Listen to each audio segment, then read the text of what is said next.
தனிப்பெரும்பான்மையில் பாரதிய ஜனதா தமிழகத்தில் ஆட்சி அமைக்க வேண்டும்.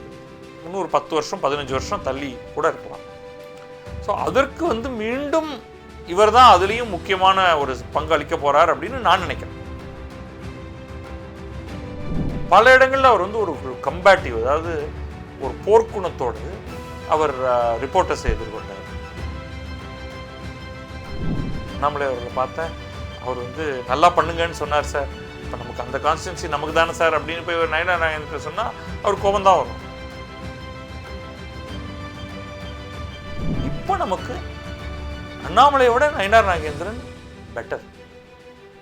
இப்போ நம்முடைய கோல் வேற. இல்லை நான் சொன்னபடி நடக்கல, நான் மனம் வெறுத்து விட்டேன், நான் தனி கட்சியை தொடங்குறேன்னு தொடங்கினா நீங்க இன்னொரு ஒரு டால்டா டப்பா கட்சி தான் ஆரம்பிக்க முடியும். ஆனா பிரச்சாரத்துக்கு அவரை இங்க அனுப்பி பிரச்சாரம் பண்ண வைக்க அண்ணாமலை போட்டியிட மாட்டார். ஆனா போட்டியிட மாட்டாருன்னு தான் எனக்கு தோணும். ஒரு எளிமையா ஒரு விஷயத்தை மக்கள்கிட்ட கொண்டு போய் மக்களோட கனெக்ட்ங்கிற அந்த பொலிட்டிக்கல் கனெக்ட்டுங்கிறது அண்ணாமலையால் இன்னும் சிறப்பாக செய்ய முடியும். ஒரு காலத்தில் நிர்மலா சீதாராமன் அந்த ரோலை பண்ணியிருக்காங்க. பத்ரி சேஷாத்ரி அவர்களோட இதுக்கு முன்னாடி அதிமுக பாஜக கூட்டணி பற்றின விஷயங்களை பல்வேறு கோணங்களில் நம்ம அலசி ஆராய்ஞ்சு பேசணும். இப்போ பாஜக தலைவரும் மாற்றப்பட்டிருக்கிறார், மாநில தலைவர். ஸோ அந்த விஷயங்கள் அண்ணாமலை என்ன செய்தார், நயினார் நாகேந்திரனுடைய ரோல் என்னவா இருக்க போகுது, அண்ணாமலையுடைய எதிர்காலம் என்னவா இருக்க போகுது, அந்த விஷயங்களையும் நம்ம இந்த நேர்காணல் மூலமாக கேட்டு தெரிஞ்சுக்கலாம். இந்த கூட்டணிக்காக தான் அண்ணாமலையினுடைய பதவிக்காலம் நீடிக்கப்படலை அப்படின்றது உங்களுடைய பார்வையாக இருக்கா என்ன? நீங்கள் ஒரு முறை பேசியிருந்தீங்க, இப்போ அண்ணாமலை இருந்தால் இந்த கூட்டணி ஆட்சி அப்படின்ற விஷயங்களில் வேற மாதிரி இருந்திருக்கும் அப்படின்றது. ஸோ இந்த காரணங்கள்னால தான் அண்ணாமலை மாற்றப்பட்டிருக்கிறாரா?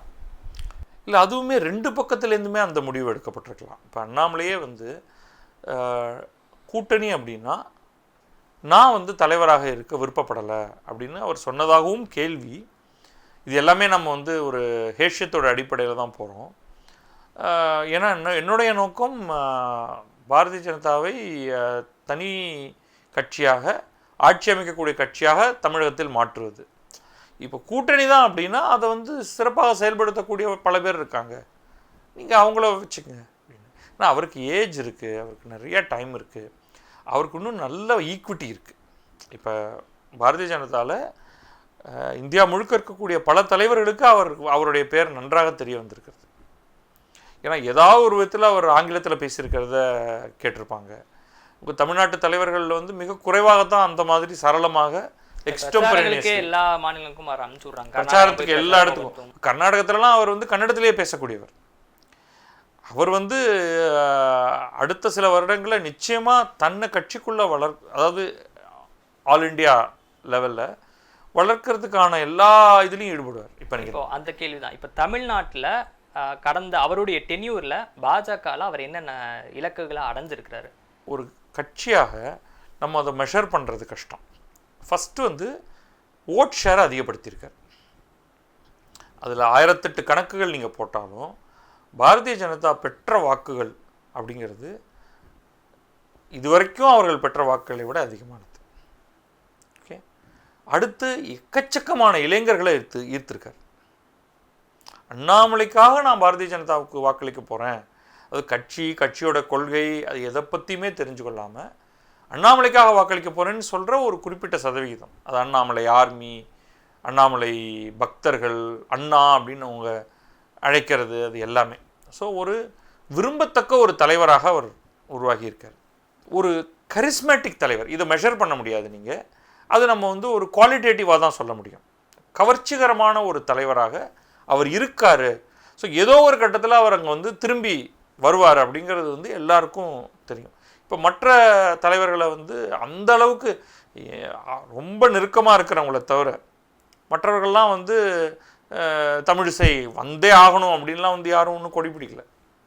அதனால் அவர்கள் தேவையில்லை அப்படின்னு நான் சொல்லலை.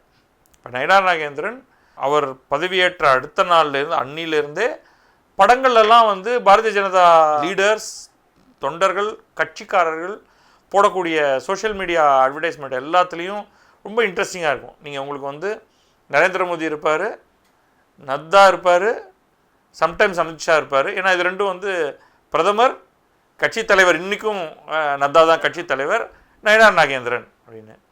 சில பேர் அதில் வந்து அண்ணாமலையோடைய படத்தையும் வச்சு போடுறாங்க. சும்மா தீரன் சின்னமலை ஒரு அதுக்காக ஒரு போஸ்டர் அப்படின்னு போட்டோம்னா, சில பேர் வந்து இவங்க எல்லாரோடையும் அண்ணாமலை இருக்க மாட்டார், ஆனால் வானதி இருப்பார். ஸோ நீங்கள் வந்து யாருடைய சப்போர்ட்டர். ஆனால் நயினார் நாகேந்திரன் பர்மனன்ட் ஃபிக்சராக அங்கே வந்துட்டார். தமிழ்நாட்டிலேருந்து யாராவது ஒரு கிராஃபிக்ஸ் அல்லது ஒரு போஸ்டர் போடுறாங்கன்னா இவர் இருக்க போகிறாரு. அதில் 3 வருஷம் கழித்து மாறிட்டா அது வேறு விஷயம். இப்போ யார் வராங்களோ இப்போ அவங்களோடது போட ஆரம்பிப்பாங்க. ஓகே, ஸோ இது ஒரு புரோட்டோகால் மாதிரி ஆயிடுச்சு. பட் டீப்பாக ஒரு தலைவரை நீங்கள் வந்து யாரை விரும்புகிறீங்க அப்படின்னு கேட்டால் இன்றைக்கும் அவங்க வந்து ஒரு பெருமளவு எண்ணிக்கையில் இருக்கிறவங்க அண்ணாமலை தான் சொல்ல போகிறாங்க அப்படின்னு நான் நினைக்கிறேன். ஸோ இந்த மேப் இருக்கு இல்லையா, அதாவது முக்கியமான கட்சி இதோட நம்ம ஏதோ ஒரு அரேஞ்ச்மெண்ட்டை ஏற்படுத்தணும் அப்படிங்கிற இடத்துல பாரதிய ஜனதாவை கொண்டு வந்ததில் மிக முக்கிய பங்கை ஆற்றியவர் அண்ணாமலை. இதுதான் அவருடைய இறுதி இலக்காக இருந்தானா கட்டாயமாக இல்லை. இறுதி இலக்கு ரொம்ப தெளிவாக தனிப்பெரும்பான்மையில் பாரதிய ஜனதா தமிழகத்தில் ஆட்சி அமைக்க வேண்டும்ங்கிறது. அது வந்து இன்னொரு 10 வருஷம் 15 வருஷம் தள்ளி கூட இருக்கலாம். ஸோ அதற்கு வந்து மீண்டும் இவர் தான் அதுலேயும் முக்கியமான ஒரு பங்கு அளிக்க போகிறார் அப்படின்னு நான் நினைக்கிறேன். ரொம்ப லாங் டேர்ம் ப்ரெடிக்ஷன் பாலிடிக்ஸில் ரொம்ப கஷ்டம். பட் அரசியல் தான் முக்கியம் அப்படின்னு இவர் முடிவெடுத்துட்டாருன்னா அதில் பல விஷயங்கள் இருக்குது. இப்போ நரேந்திர மோடிக்கு அதானே ஆச்சு. ஒரு கட்டத்தில் அவர் வந்து நேஷ்னல் செக்ரட்டரியாக பிஜேபியில் இருக்கார், குஜராத் பக்கமே போல.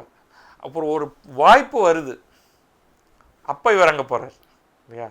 அதே மாதிரி வாய்ப்புகள் ஒரு தேசிய கட்சிக்கு இந்த மாதிரி உருவாகும். ஸோ இவர் அடுத்த வாய்ப்பு, அதாவது முக்கியமான வாய்ப்பை, கட்சியோட தலைவராக இருந்தால் கட்சியை கடுமையாக வலுப்படுத்தணும்.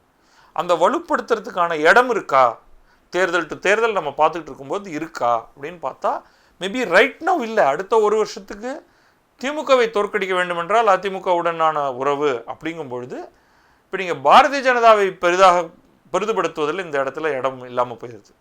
எடப்பாடி பழனிசாமி தலைமையிலான கூட்டணி அப்படின்னு அமித்ஷாவே அறிவித்ததுக்கு பிறகு அண்ணாமலை வந்து கொஞ்சம் அமைதியாக இருக்கிறது தான் அவருக்கான ஒரு இடமாக நான் பார்க்குறேன்.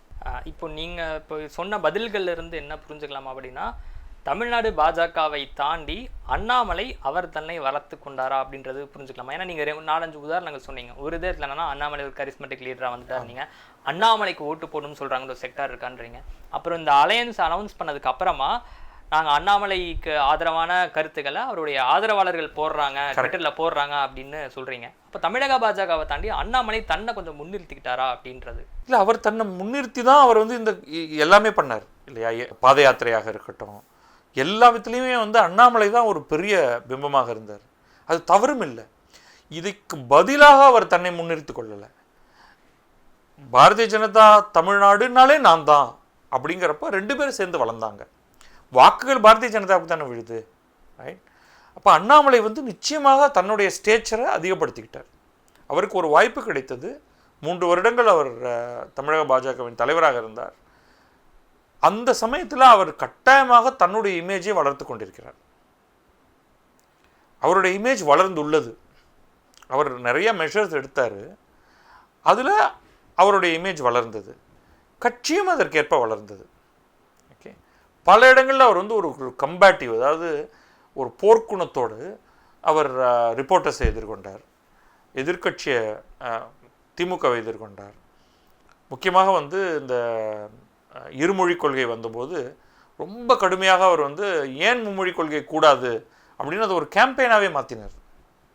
அது வந்து போல்டாக வேறு யாரும் பண்ணியிருக்க மாட்டாங்க. அந்த மாதிரி வந்து பல இடங்களில் அவர் ஒரு சில முயற்சிகளை எடுத்துக்கிட்டார். இப்போ நயினார் நாகேந்திரன் அந்த மாதிரியான ஒன்றை பண்ணுவார்னு நான் எதிர்பார்க்கல. அப்போ புதிதாக ஒரு கட்சியில் சேர்றவங்கெல்லாம் இந்த மாதிரியான ஒரு போர்க்குணம் மிக்க தலைவர் ஒருத்தரை எதிர்பார்க்குறாங்க. ஆனால் அதே சமயம் ஒரு கன்சிலியேட்டரியாக போகக்கூடிய ஒருத்தரும் பல நேரங்களில் தேவைப்படுறாரு. ஸோ அதுதான் வந்து கட்சி வந்து ஒரு காம்ப்ரமைஸ் தான் இதெல்லாம் ஒர்க் அவுட் பண்ணுது. இப்போ நமக்கு அண்ணாமலையை விட நயினார் நாகேந்திரன் பெட்டர். இப்போ நம்முடைய கோல் வேறு, முக்கியமாக அடுத்த ஒரு வருஷத்துக்கு. அப்போ அதை ஃபோக்கஸ் பண்ணுவோம் அப்படின்னு. அது நிச்சயமாக இப்போ நம்ம பொதுவாக நம்ம ஊரில் என்ன நினைக்கிறோம்னா மைவே ஆர் ஹைவே அப்படின்னு சொல்லுவோம். நான் முடிவு எடுத்துட்டேன், என்னுடைய வழிக்கு நீங்கள் வரலைன்னா நான் விலகுகிறேன்னு. நல்ல வேளையாக அண்ணாமலை அந்த மாதிரி எதுவும் செய்யலை. பாரதிய ஜனதா போன்ற ஒரு கட்சியில் நீங்கள் லாங் டேர்ம் இருக்கிறது பல விதங்களில் அவருக்கு நன்மையை தரும். இல்லை நான் சொன்னபடி நடக்கலை, நான் மனம் வெறுத்து விட்டேன், நான் தனி கட்சியை தொடங்குறேன்னு தொடங்கினா நீங்கள் இன்னொரு ஒரு டால்டா டப்பா கட்சி தான் ஆரம்பிக்க முடியும். நீங்கள் ஆரம்பிங்க, உங்களுக்கு இவ்வளோ பேர் வருவாங்க, ஒரு சீட்டு கூட வாங்க முடியாது. இந்த கோவே ஆர் ஹைவே அப்படின்றதோட மினிமம் ஒரு குட்டி ஒரு பெர்ஸ்பெக்டிவ் தான் அந்த அவருடைய ஆதரவாளர்களை போடுற. அதில் அவருடைய அது அவருக்கு ஒன்றுமே இல்லை. இப்போ நான் வந்து அண்ணாமலைக்காகத்தான் நான் வந்து பாரதிய ஜனதாவுடைய ஆதரவாளராக இருக்கிறேன்னு ஒரு ஆள் சொல்கிறாருன்னா அவருக்கு கடுமையான மன வருத்தம் இருக்கும். ஏன்னா அவருடைய மைண்ட் வாய்ஸ் என்ன சொல்லும், அவருக்கு அண்ணாமலை தான் அடுத்த முதல்வராகணும்னு. அவர் லாஜிக்காக யோசிக்கல. நீ உங்கள் கட்சியில் இவர் முதல்வராகணும்னா முதல்ல உங்கள் கட்சி தனியாக நின்று இவ்வளவு சீட்டு எடுக்கணும்ப்பா, அது முடியுமா உன்னால் அப்படிங்கிறதே அவங்க யோசிக்கல. ஸோ ரியாலிட்டிங்கிறது வேற, அவர்கள் மனபிம்பம்ங்கிறது வேற. அதனால வெறுத்து போய் அவர்கள் அப்படி சொல்லியிருக்காங்க. அவங்க மீண்டு வந்துடுவாங்க. அவங்க அவங்க என்ன பண்ண போகிறாங்க, யாருக்கு போய் ஓட்டு போட போகிறாங்க? இல்லை, அதான் ஒரு மாநில கட்சியாக இருக்கிறப்ப அந்த மாதிரியான விஷயங்கள் ஓகே. பட் பாஜக மாதிரி ஒரு தேசிய கட்சி இருக்கிறப்ப அது கட்சிக்கு இந்த அது ஒன்றும் கிடையாது. இப்போ கர்நாடகத்தில் வந்து எடியூரப்பாவுக்கு ஒரு மிகப்பெரிய எடியூரப்பா தான் அங்கே கட்சியே அப்படிங்கிற மாதிரியான நிலைமை தானே இருந்தது. அவர் கட்சியை விட்டெல்லாம் பிரிஞ்சு போனார். அந்த தவறை இவர் பண்ணலை. இவர் யோசிச்சு கூட பார்த்துருப்பாரான்னு எனக்கு தெரியாது. பட் அங்கே எக்ஸாம்பிள் சொல்லுவோம். எடியூரப்பா பிரிஞ்சு போனார், தனியான ஒரு கட்சி ஆரம்பித்தார். அதுக்கப்புறம் அவர் மீண்டும் வந்து மெர்ஜ் பண்ணி அதற்கு பிறகு அவர் வந்து முதல்வரானார். ரைட்? அந்த மாதிரி ட்ராமா தேவையில்லை. உங்களுக்கான ஆப்பர்ச்சுனிட்டி எப்பவும் இருக்கும். நீங்கள் இருக்கிற லீடரில் are you the tallest leader, அவ்வளோதான் தேவை. இப்போது சில பேர் என்ன சொல்கிறாங்கன்னா, நயினார் நாகேந்திரன் ரொம்ப சாஃப்டாக இருக்கிற ஒரு கேரக்டராக இருக்கார். ஸோ கட்சியில் சில நடவடிக்கைகளை பின்னாடி இருந்து அண்ணாமலை நான் எடுக்கலாம் அல்லது அவர் இயக்கலாம் அப்படின்ற மாதிரியான ஒரு சில அது வந்து மத்திய தலைமை அதை அனுமதிக்குமான்னு தெரியல. அதை பண்ண மாட்டாங்க. இங்கே வந்து இன்ஃபேக்ட் அவரை தமிழகத்தில் பிரச்சாரத்தை தவிர மற்றதுக்கு இங்கே விட்டு வைக்க மாட்டாங்க. ஸோ ஈஸியஸ்ட் என்னன்னா நேஷ்னல் செக்ரட்டரி ஆர் வைஸ் பிரசிடெண்ட்டாக ஆக்கிடுறது. ஆக்கி ஒரு 2-3 ஸ்டேட்டை அவருக்கு வந்து பொறுப்பாளராக நியமிச்சிடுறது. அப்போ 75% ஆஃப் த டைம் அங்கேவே போயிடும். அங்கே வந்து சேலஞ்சிங்கான ஒரு அசைன்மெண்ட். இப்போ அடுத்து ஒரு தேர்தல் வரக்கூடிய ஒரு வருஷத்தில் 1.5 வருஷத்தில் தேர்தல் வரக்கூடிய ஒரு இடமா இங்கே தேர்தல் வரப்போகுது இல்லையா, ஏதோ ஒரு அரேஞ்ச்மெண்ட்டில் நிச்சயமாக இவர் வந்து ஒரு கான்ஸ்டிடுவன்சியை சூஸ் பண்ணி நிற்பாருன்னு நான் எதிர்பார்க்கல. ஆனால் பிரச்சாரத்துக்கு அவரை இங்கே அனுப்பி பிரச்சாரம் பண்ண வைக்கிறது. அண்ணாமலை போட்டியிட மாட்டார். ஆனால் போட்டியிட மாட்டாருன்னு தான் எனக்கு தோணுது. 2 பாசிபிலிட்டி இருக்குது. ஒன்று வந்து அது பண்ண மாட்டாங்கன்னு நினைக்கிறேன். அவருக்கு ஒரு மினிஸ்ட்ரி கொடுத்து ஒரு இணையமைச்சராக்கி அப்போ அவரை ராஜ்யசபாவில் தேர்ந்தெடுக்கணும். அதுக்கான ஸ்கோப் லிமிட்டட். அது அந்த அளவுக்கு முக்கியம். அதை விட அவர்கிட்டேருந்து வேற ஒரு மினிஸ்டராகி அவர்கிட்டேருந்து ஒரு ஒர்க்கை பெறதை விட அவரை வந்து ஒரு கட்சியில் ஒரு பொறுப்பை கொடுத்து நிறைய விஷயங்களை கற்றுக்க வைக்க முடியும். ஓகே, அடுத்த தேர்தல்கள் வந்துக்கிட்டே தானே இருக்குது. அப்போ அதை நோக்கி நகர்த்த முடியும். இங்கே வந்து தேர்தலுக்காக முழு நேர பிரச்சாரத்தை பண்ண வைக்க முடியும். இவர் இருந்தார்னா அதுதான் வந்து பிரச்சனைகளை ஏற்படுத்தும். இயல்பாகவே ஒரு சண்டைக்காகன்னு இல்லை. நீங்கள் உங்களை வந்து 2 பேர் பார்ப்பாங்க. இது வந்து ஒரு அலுவலகத்திலே நடக்குது. ரெண்டு டைரக்டர்ஸ் இருக்காங்கன்னா, சார் நான் அவரை பார்த்துட்டேன் சார், அவர் இதை நீங்கள் செய்யலான்னு சொன்னார் சார், உடனே இவருக்கு சுருன்னு கூப்பிட்றோம். அது எப்படி எங்கிட்ட பேசாமல் நீ அவர்கிட்ட போனேன், உனக்கு கொடுக்க முடியாது போ. Very careful. இப்போ இங்கே என்ன ஆகும், சார் நான் வந்து அண்ணாமலை அவர்களை பார்த்தேன், அவர் வந்து நல்லா பண்ணுங்கன்னு சொன்னார் சார், அப்போ நமக்கு அந்த கான்ஸ்டன்சி நமக்கு தானே சார் அப்படின்னு போய் நயினார் நாகேந்திரன்ட்ட சொன்னால் அவர் கோபம் தான் வரும். ஸோ இது எல்லாமே ஈகோ. அதை மேனேஜ் பண்ணுறதுக்கு பெட்டர் நாட் டு. இப்போ நம்ம என்ன பண்ணோம்னா ஆஃபீஸ் மாதிரியான சுச்சுவேஷனில் ஒரு ஹயரார்கி செட் பண்ணுவோம். இவருக்கு ரிப்போர்ட் பண்ணுறாரு, இவர் இந்த டிபார்ட்மெண்ட்னு. அரசியலில் அந்த மாதிரிலாம் நீங்கள் பண்ண முடியாது. அப்போ ஒரு தலைவர் இருக்காருன்னா நீங்கள் முன்னாள் தலைவர், நீங்கள் இப்போ தமிழிசை எடுத்துக்கிட்டிங்கன்னா அவங்களுக்கு வந்து தமிழ்நாடு மட்டும்தான் ஸ்பேஸ் இப்போதைக்கு. அவங்க சென்ட்ரல் இதுக்கு போகிறாங்களா இல்லையா தெரியல. தெலங்கானா பாண்டிச்சேரி ஆளுநராக இருந்திருக்காங்க. பட் அவங்களெலாம் அங்கே அரசியலுக்கான ஸ்பேஸ் கிடையாது. நீங்கள் அங்கே அரசியல் பண்ணணுன்னா நீங்கள் வந்து மொழியிலிருந்து பலவற்றையும் அங்கே பூந்து புறப்பட்டுருக்கணும். அதை அவங்க விரும்பியிருந்தாங்கன்னா அவங்க முன்னாடியே பண்ணியிருக்கலாம். அவங்க வந்து அவங்களும் நேஷ்னல் செக்ரட்டரியாக இருந்திருக்காங்க. ஸோ அப்படி இருக்கும் பொழுது அவங்க வந்து தமிழ்நாட்டுக்கு வந்து அரசியல் பண்ணணுங்கிறதுக்காக தான் திரும்ப வந்தாங்க. அந்த அதர் ஹேண்ட் வந்து வானதி மே கோ அவுட். ஏன்னா இங்கே வந்து கொஞ்சம் க்ரௌட் ஆகுது. அண்ணாமலை இப்போ கொஞ்சம் வெளில போகிறாருன்னு வச்சுப்போம். பட் தமிழிசை இருக்காங்க, இங்கே நயனார் நாகேந்திரனுக்கு முன்னுரிமை கொடுக்க போகிறாங்க. அப்படிங்கும்பொழுது இங்கே ஒரு சின்ன இங்கே ஆப்பர்ச்சுனிட்டிஸ் வந்து திருப்பி தேர்தல் என்ன ஜெயிக்கிறதுக்கான ஆப்பர்ச்சுனிட்டி மட்டும்தான். அதை அப்போ பார்த்துக்கலாம். ஷீமே வாண்ட் டு இப்போ கோயம்புத்தூர் தொகுதியில் இருந்ததுனால அவங்க வந்து அதை மீண்டும் அங்கே போட்டியிடத்துக்கு விரும்புவாங்க.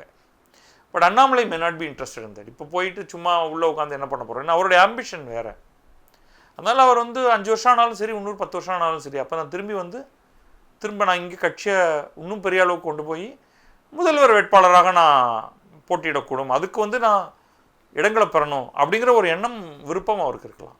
இப்போ ஆட்சியை தாண்டி கட்சிக்குள்ள அவர் அடுத்தடுத்து வளர்றதுக்கான ஒரு நடவடிக்கையில் இருப்பார். அதுதான் நம்ம எதிர்காலமாக. ஏன்னா அவர் வந்து ஈவன் இந்தியன் பாலிடிக்ஸ் அப்படிங்கிறதை கூட அவர் ஃபோக்கஸ் பண்ண முடியும். இன்னைக்கு டேலண்ட் உள்ள பொலிட்டீஷியனுக்கு பல பாசிபிலிட்டிஸ் இருக்குது. இப்போ உதாரணத்துக்கு நிறைய திங்க் டேங்க்ஸ் இருக்குது, பொலிட்டிக்கல் திங்க் டேங்க்ஸ். ஓகே, இன்னைக்கு திங்க் டேங்க் ஒன்று உருவாக்குறதோ அல்லது ஏற்கனவே இருக்கிற ஒரு திங்க் டேங்கில் போய் ஃபெலோவாக ஜாயின் பண்ணுறதோ ஒன்றும் பெரிய கஷ்டம் கிடையாது. நான் சொல்கிறது வந்து பாரதிய ஜனதா ஆதரவு திங்க் டேங்க் சொல்கிறேன். ஸோ அதில் ஏதாவது ஒன்றில் வந்து இவர் கூட சேர முடியும், இன் அடிஷன் டு கட்சி பொறுப்புகளோட. அப்போ வந்து அவர் உலகத்தோடைய பொருளாதாரம் அல்லது ஃபாரின் அஃபேர்ஸ் பற்றி ஃபோக்கஸ் பண்ணி அதை பற்றி அவர் நிறையா பேசலாம், தொலைக்காட்சிகளில் ரெப்ரசன்ட் பண்ணலாம், நேஷ்னல் ஸ்போக்ஸ் பர்சனாக கூட அவர் வரலாம். ஆங்கிலத்தில் ரொம்ப சரளமாக பேசுகிறார், ஹிந்தி அவருக்கு ஒன்றும் கை வரலை, அது பேச கற்றுக்க கூட அவர் செய்யலாம் இந்த காலகட்டத்தில். ஏதாவது ஒரு நார்த் இந்தியன் ஸ்டேட்டில் போட்டால் ஒரு 2 வருஷம் இருந்தீங்கன்னா ஹிந்தி கற்றுக்க போகிறீங்க, இது ஒன்றும் பெரிய விஷயம் கிடையாது. பட் ஆங்கிலத்தில் வந்து கட்சி தொடர்பாளராக அவர் அந்த ஒரு பேனல் இருக்கும் இல்லையா, அதாக அவரை நியமிக்கலாம். அப்போ அவர் தினம் அவர் பேச போகிறார், அவருடைய ஆதரவாளர்களுக்கும் கொஞ்சம் சந்தோஷமாகவும் இருக்கும். Okay, and is very quick on his feet. உடனே நல்லா வேகமாக யோசித்து ரொம்ப அழகாக ஒரு விஷயத்தை ப்ரெசென்ட் பண்ண. பர்சனலாக அவரோட இன்ட்ராக்டும் பண்ணியிருக்கீங்கன்னு நினைக்கிறேன். ரொம்ப பெருசாக நான் பர்சனலாக அவரோடலாம் இன்ட்ராக்ட் பண்ணதில்லை, ஒரு 2-3 இடங்களில் அவரை மீட் பண்ணது தான். பட் குவிக்காக அவரால் நான் ஒரு 2 நிகழ்ச்சி 3 நிகழ்ச்சியில் அவரும் நானும் பங்கெடுத்துக்கிற மாதிரி இருக்குது. பட் அவரால் வந்து ஒரு குறிப்பு எடுத்துக்கிட்டு தான் பேசணுங்கிறது இல்லை, அந்த ஃப்ளேவரால் பேச முடியும். ஸோ அது எல்லாமே வந்து கட்சிக்கு ரொம்ப முக்கியமானது. இப்போ தமிழ்நாட்டில் வந்து தமிழில் அதே காரியத்தை செய்கிறதுக்கு இன்னும் 2-3 பேர்கிட்ட இருப்பாங்க. பட் தேசிய அளவில் ஆங்கிலத்தில் சரளமாக செய்கிறதுக்கு வந்து வித் கரிஸ்மா. ஸோ அதுதான் அங்கே முக்கியமாகிடுது. இப்போ நமக்கு வந்து தமிழ்நாட்டிலேருந்து கேசவன் ஒருத்தர் இருக்கார், உங்களுக்கு கவனிச்சிருக்கீங்களா தெரியாது, ராஜாஜியுடைய கிரேட் கிராண்ட்சன் நினைக்கிறேன். அவர் காங்கிரஸில் இருந்தார், காங்கிரஸ்லேருந்து அவர் இதுக்கு வந்தார். அவர் வந்து நேஷ்னல் ஸ்போக்ஸ் பர்சனாக அவரை நீங்கள் பல இடங்களில் பார்க்கலாம். பட் அவருக்கு வந்து ஒரு அறிவுஜீவி அப்படிங்கிற அளவில் பார்க்கலாமே தவிர, ஒரு எளிமையாக ஒரு விஷயத்தை மக்கள்கிட்ட கொண்டு போய் மக்களோட கனெக்ட்டுங்கிற ஒரு அந்த பொலிட்டிக்கல் கனெக்ட்டுங்கிறது வந்து அண்ணாமலையால் இன்னும் சிறப்பாக செய்ய முடியும்.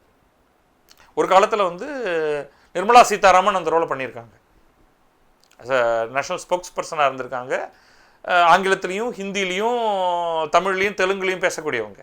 ஸோ இந்த பவர் ரொம்ப, இப்போ இவருமே வந்து ஆங்கிலத்தில் பேச முடியும், கன்னடத்தில் பேச முடியும், தமிழில் பேச முடியுங்கும்போது அது ஹிந்தியை ஆட் பண்ணிட்டாருன்னா ரொம்ப ஒரு பவர்ஃபுல்லான பாரதிய ஜனதாவுடைய முக்கியமான இளம் தலைவர்களில் ஒருவராக அவர் ஆவார். ஸோ அதுக்கான ஆப்பர்ச்சுனிட்டி அவருக்கு இப்போ வந்திருக்குன்னு நான் நினைக்கிறேன். அதை அவர் எப்படி எடுத்துக்கிறாருங்கிறது அவர் கையில் தான் இருக்குது. அண்ணாமலை கையில் ஒரு வாய்ப்பு இருக்குது. ஸோ அவர் அந்த வாய்ப்பை என்னவா பயன்படுத்த போகிறார் அப்படின்றத நம்ம பொறுத்து வந்து பார்க்கலாம் சார். வேறொரு சந்தர்ப்பத்தில் சந்திப்போம். நன்றி.